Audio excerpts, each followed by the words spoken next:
you can't have a democracy, and if you don't have a middle class, because the middle class speaks to the idea of the equality of opportunity, right? And democracy is about the equality of all people. So it serves us to look at the past. In the 1970s in this country, the average American worker had decent benefits, could afford a house, could afford a car, could afford a yearly vacation. A couple could afford for one parent to stay home and be with the kids. One salary could afford to support a family of four, and that couple could afford to send their kids to college.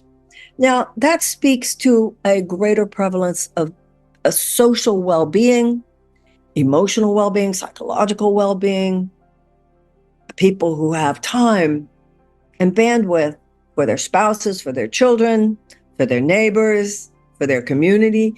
But what has happened with this enormous transfer of wealth from the bottom 90% of Americans to the $250 trillion is that too many people are put in struggle mode. People are grasping all the time.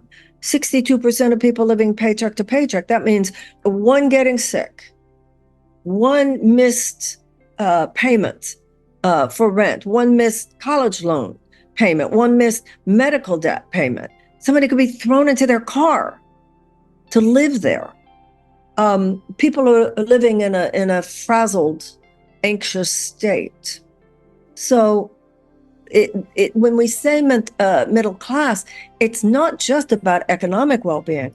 Economic well-being determines a level of emotional, psychological, even spiritual well-being. People have to be able to relax at some point. When you have no money, there's no wiggle room.